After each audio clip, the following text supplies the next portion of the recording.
মন ভালো থাকে, শরীরটা ভালো থাকে, আমাদের মাঠ প্রয়োজন। ছোট ছোট বাচ্চাদের আকুতি হৃদয় ছুঁয়েছিল ক্রীড়া উপদেষ্টার। প্রতিশ্রুতি দিয়েছিলেন মাঠ ফিরিয়ে দেওয়ার। খুব দ্রুতই মাঠগুলো পুনরুদ্ধার করে আবারও ঢাকার জনগণের জন্য উন্মুক্ত করে দেব। মাঠের কি অবস্থা? মিরপুরে প্যারিস রোডে খেলার মাঠে গিয়ে দেখা যায় সেটি বেদখল হয়ে গেছে। প্রথমে ব্যানার ঝুলিয়ে জায়গার দখল নিয়েছে, তারপর পুরো মাঠের চারপাশ ঘিরে অস্থায়ী দোকান বানানো হচ্ছে।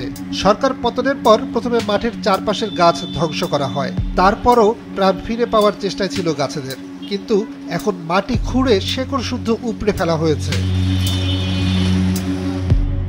মাঠের ভেতরে নির্মাণ কাজের তদারকি করতে দেখা যায় কয়েকজনকে।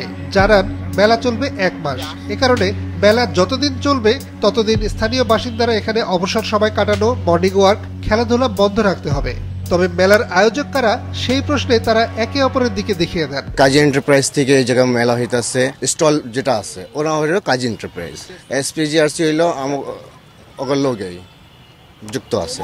স্টল অ্যারেঞ্জমেন্ট প্লাস ডেকোরেশন এগুলোর দায়িত্ব নিচ্ছে, আর এসপিজিআরসি হচ্ছে মূল উদ্যোক্তা। খেলার মাঠ বেদখল হয়ে যাচ্ছে। সিটি কর্পোরেশন কি কিছু জানে? তা দেখতে যাই ঢাকা উত্তর সিটি অঞ্চল 4 অফিসে। মাঠের আধা কিলোমিটারের মধ্যে এই অফিস।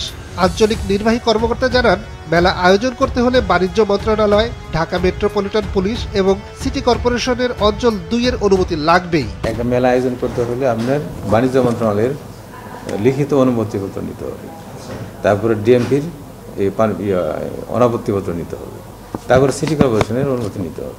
যদি আমার অফিসটা মিরপুর 10-এ, বাট এটা অঞ্চল 4-এর ভিতরে না, আমি হলো অঞ্চল 4-এর আঞ্চলিক নির্বাহী, এই অংশটাও পড়ছে অঞ্চল 2-এ, জোন 2। ডিএনসিসি অঞ্চল 4 অফিস থেকে এবার আমরা যাই অঞ্চল 2 অফিসে। সেখানকার কর্মকর্তা মেলার খবরই জানেন না। আপনি আমাদেরকে নলেজে দিলেন, আমরা এই বিষয়টি নিয়ে এখন আইনগত যে বিষয়গুলো আছে সেটা আমরা দেখব। বাণিজ্য মন্ত্রণালয় এবং ঢাকা মেট্রোপলিটন পুলিশের প্রধান কার্যালয়ে খোঁজ নিয়ে জানা যায় এই মেলা সম্পর্কে মন্ত্রণালয় কিছুই জানে না। কোনো ব্যক্তি বা সংগঠনকেও লিখিত অনুমতি দেওয়া হয়নি।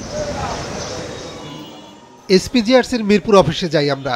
সংগঠনের সাধারণ সম্পাদক জানান 300 লোককে ঈদের ত্রাণ দেওয়া হবে, এই শর্তে কাজী এন্টারপ্রাইজকে মেলার আয়োজন করতে দেওয়া হয়েছে। যিনারা কোম্পানি করতেছে তারা পুরো বাংলাদেশে করেন, এখনো অনেক জায়গায় ওনারা চলতেছে, তো ওনারা আমার অনেক ভালো জানেন যে কি কি নিয়ম কানুন। আমি কিন্তু আগেই বলছি যে আমি, তো তারা যে ফর্মালিটি সব জায়গায় লাগে ওনারা করছে। কর্তৃপক্ষকে অন্ধকারে রেখে খেলার মাঠ দখল করে কিভাবে মেলার আয়োজন করা হয় সেই প্রশ্নের জবাব যেমন মেলেনি, তেমনি এই মাঠ উদ্ধারে কোনো প্রতিষ্ঠানেরই উদ্যোগ চোখে পড়েনি। নিয়াজ মোর্শেদ, মাছরাঙা সংবাদ, ঢাকা।